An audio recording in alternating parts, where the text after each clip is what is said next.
Біз Қазақстанда, ежелгі қазақ жерінде өмір сүреміз. Қазақстан Еуразия кеңістігінің қақ ортасында орналасқан. Қонақжай қазақ жері бұл күнде 140-қа жуық ұлттар мен ұлыстардың 17 конфессияның басын қосып отыр. Екінші дүниежүзілік соғыс жылдары КСРО-ны мекендейтін көптеген ұлттар мен ұлыстар Қазақстанға күштеп жер аударылды. Қиын қыстау шақта қазақ халқы оларға көмек қолын созып, қамқорлық танытты. Мен Алиев Башат Махамбет ұлы,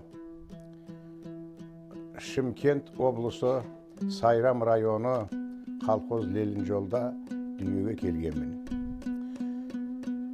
Біздің 1948 жылы июн айында біздің ата-бабаларымызды Сталиннің солақай приказымен жер аударған кезін менің ата-бабаларым, үлкен ағаларым маған айтып, өсиет қып, аманат тапсырып кеткен.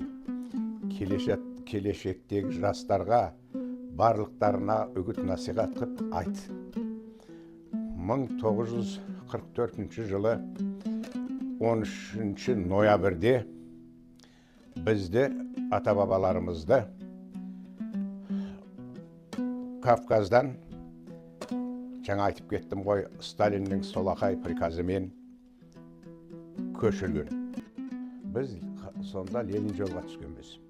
Сайрам районы сельсовет, Көмешбұлақ сельсоветі, колхоз Ленин жол. Менің кіндік қаным сол жерде төгілген. Мен о жерде дүниеге көз ашқанмын. Туған жерім менің Қазақстан.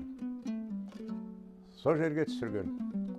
О жерде жаңағы біздің қазақ аталарымыз, қазақ аналарымыз, қазақ ағаларымыз қолын жайып, Аллаға шүкір біздің мұсылмандарымыз келді деп. Құшақтап, жылы жүзбен қарсы алып, онда да тағайтайын, ашаршылық, жоқшылық, қиын қыстау заман, кедейшілік жоқ. Үйін бөліп берген, үйлерін бөліп берген. Қоржын үйлер деген болған ата-бабаларым, қазақ ата-бабаларымызда. Үйлерін бөліп берген. Біздерді ата-бабаларымызды жайғастырған. Көрпе төсектерін бөліп берген. Ішіп атқан нанын бөліп берген, асын бөліп берген. Бөліскен. Барымен базар қылған. Содан әйтеуір амалдап осы күндерге жеттік. Ата-бабаларыма, қазақ ата-бабаларымызға біз өмірден қарыздарымыз. Өмірден. Ол жақсылықты қалай ұмытамыз? Оның мені ата-бабаларым, ағаларым маған айтып, өсиет қып, аманат қып, айтып кеткен. Ай, Башат, есіңде қалсын, келе жатқан жастарға үгіт насихат қылып айт. Жиындарда сөйлейсің, тойларда сөйлейсің. Осыны есте шығармаңдар. 1991 жылы өз тәуелсіздігін жариялап, дербестікке ие болған Қазақстан елімізді өркендеу жолына түсіп, әлемдік қауымдастық көшіне жылдам ілесті.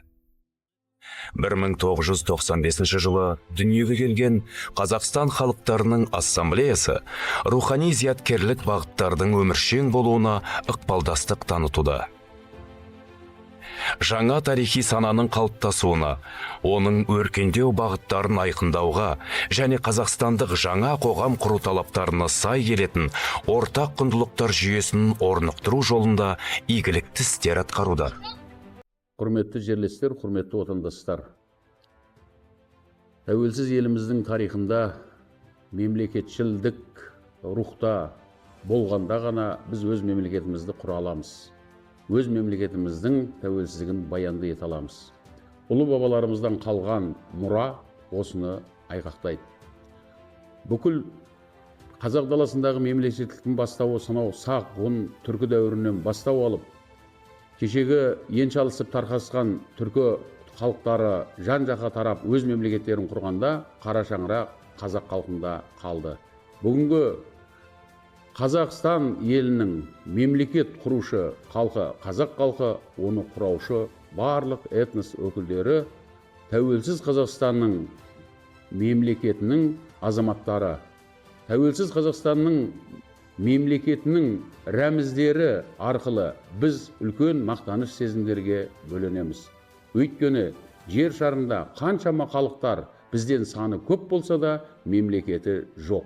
Ал мемлекеттің болуы бұл азаматтың адами табиғи құқықтарының сақталынуы, азаматтық құқықтарының сақталынуы мен міндеттерінің орындалуына тікелей қатысы бар.